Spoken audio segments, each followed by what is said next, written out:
बल छुटक्यो बंधन परै, कछु न होत उपाय।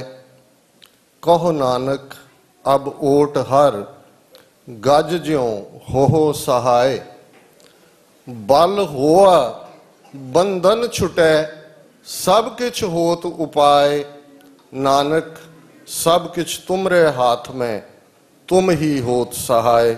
वाहिगुरु जी का खालसा, वाहिगुरु जी की फतेह। अज 17 मार्च की शाम दुनिया की कमर्शियल कैपिटल न्यूयॉर्क, जिथे यूनाइटेड नेशनस का हैडकुआटर है, तो 193 देशों के झंडे झुल रहे ने। उस शहर अज की शाम जिवें तुसीं उत्साह नाल, जोश नाल, खालसाई प्यार नाल सरशार इकट्ठे होए हो, ये इस गल का सबूत है कि वो दिन दूर नहीं जदों इन्हां 193 झंडियां दे नाल खालसे दा केसरी झंडा, खालिस्तान दा झंडा भी UN हैडकुआटर दे बाहर लहराएगा।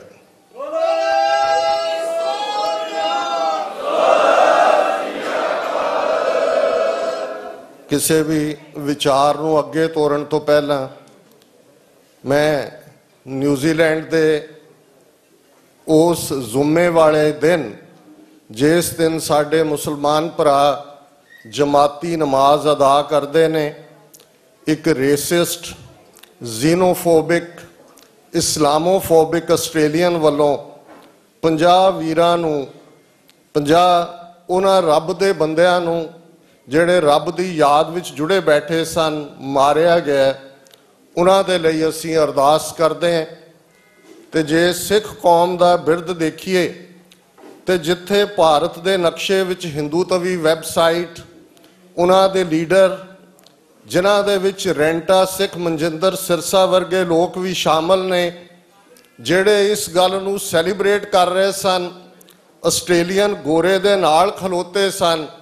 पर न्यूजीलैंड के सिख जिथे अगे आए, उन्होंने जिहड़े 50 मारे गए ने, उन्होंने दफन करन दे लई जो गुसल इशनान करवाया जाता है, उस दे लई वो वॉलंटियर ने।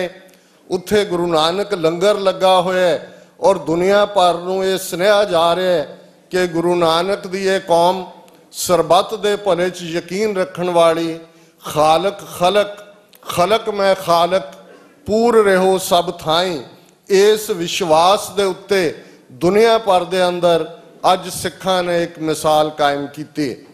इस तो पहला भारत के नक्शे विच पुलवामा हमले की आड़ च जदों सारे सूबियां च कश्मीरियां ते हमले शुरू होए, सिख कौम अगे आई, अपने कश्मीरी भरावां भैणां नूं गुरुद्वारियां दे विच, अपने घरां दे विच रखिया और सुरक्षित कश्मीर वादी दे विच उन्हां नूं पहुंचाया।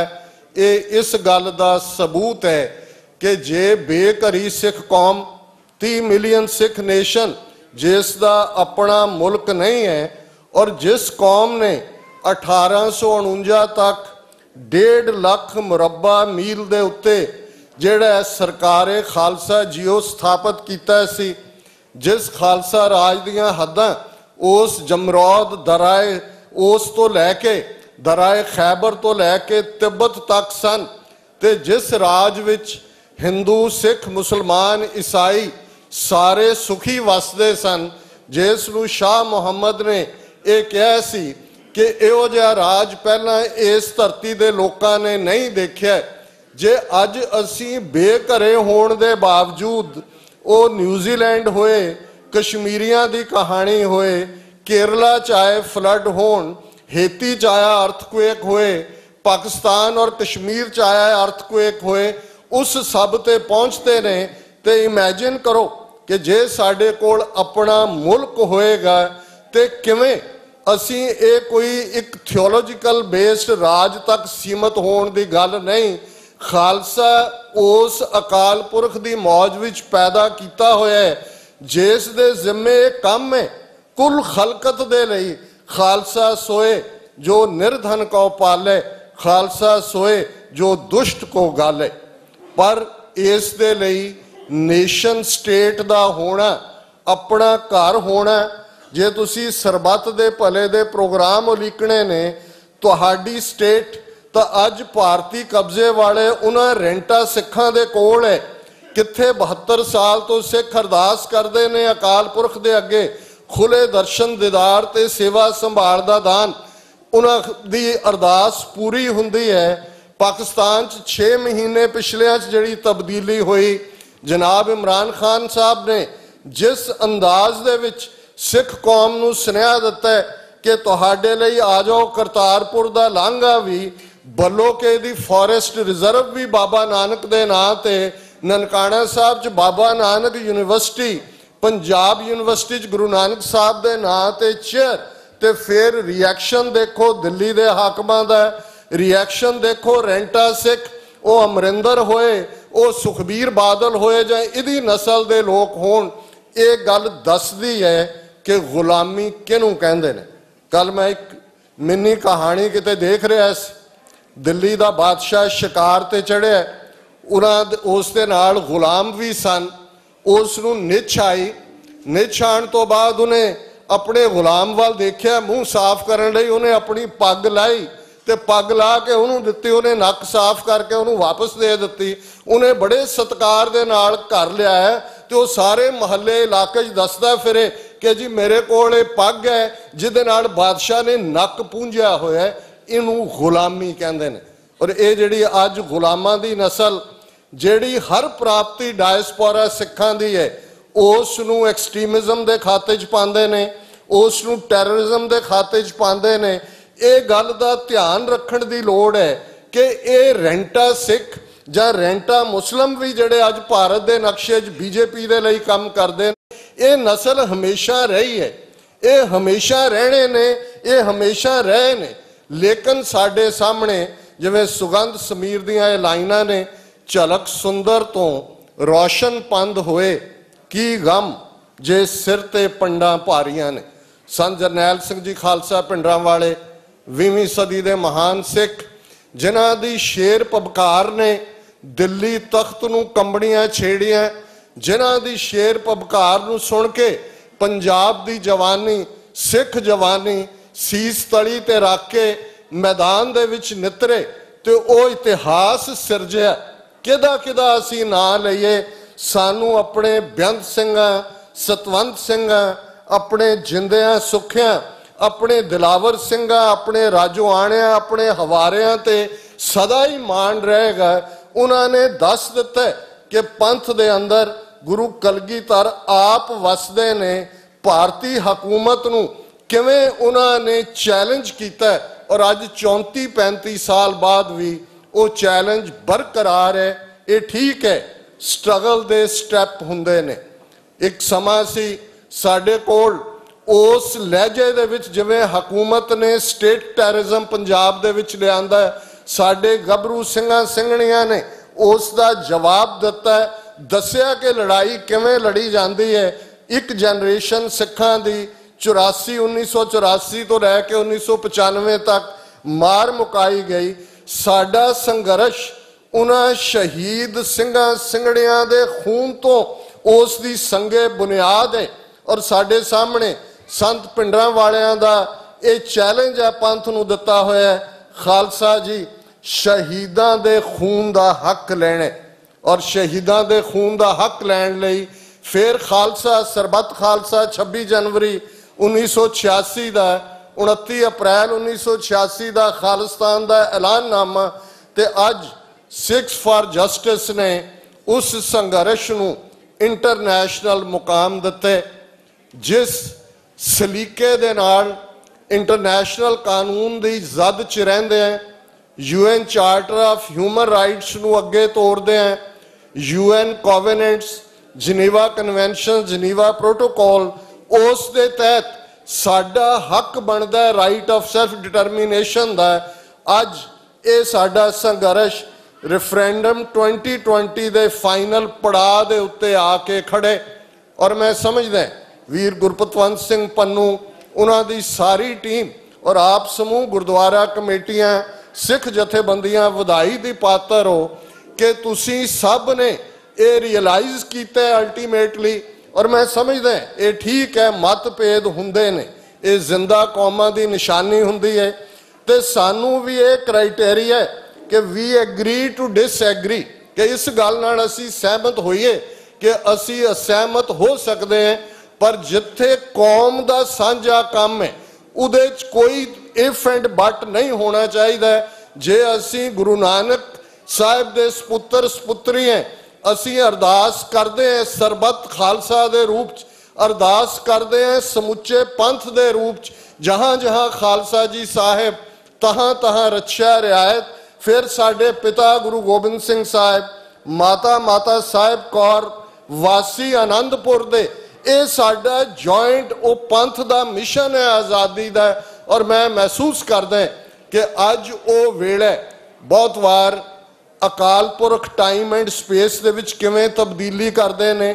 18वीं सदी च नादर शाह आया, 1739 च सारा सिनेरियो बदल गया। मुगल कमज़ोर होए, सिख ताकत जिहड़ी बाबा बंदा सिंह बहादुर की शहादत तो बाद कमज़ोर सी, एकदम वापस सामने आई। बेशक घल्लूकारा भी वड्डा छोटा अगले 25 सालों च वापरे, लेकिन एक स्टेज आई कि दरिया इंडस तो लैके जमुना तक 12 मिसलों ने अपने झंडे गढ़ दिते सन। अज भी जे अपने असी साउथ एशिया के खत्ते वाल देखिए, पिछले दिनों किवें दोवें नेशन आमो सामने आ गए, किवें 24 घंटे ने सिनेरियो बदलिया। 14 फरवरी को पुलवामा हुंदा, 13 दिन बाद भारतीय फौज हवाई फौज उन्होंने सरहद पाकिस्तान की पार करती है। बालाकोट का ड्रामा किया जाता है, विद इन 24 आवर्स पाकिस्तान की एयरफोर्स स्ट्राइक बैक करती है, उन्होंने मिग भी डिगदा है, पायलट भी फड़िया जाता है। तो वो जिहड़ा दहाने के उत्ते आके दोनों मुल्क खलो गए सन कि ये लड़ाई रवायती हथियारों नाल नहीं, ये अल्टीमेटली न्यूक्लीयर वॉर बनेगी। फिर सानू भी देखने की लोड़ है, अज दुनिया का फोकस है उस मुकाम के उत्ते। पिछले दिनों रशिया की फौज का कमांडर इन चीफ दरबार साहब के दर्शनों आउंदा है, ये कोई आम फैक्टर नहीं ने।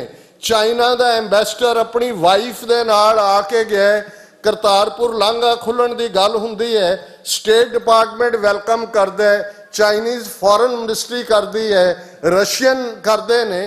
सो ज़ाहिर है असी तीसरी धिर है, असी थर्ड पार्टी हैं इन्हां दो होस्टाइल न्यूक्लीयर पावर्स दे विच। एक जमुना पार वाले ब्राह्मणवादी ने, एक वाघा तो इधर पाकिस्तान है।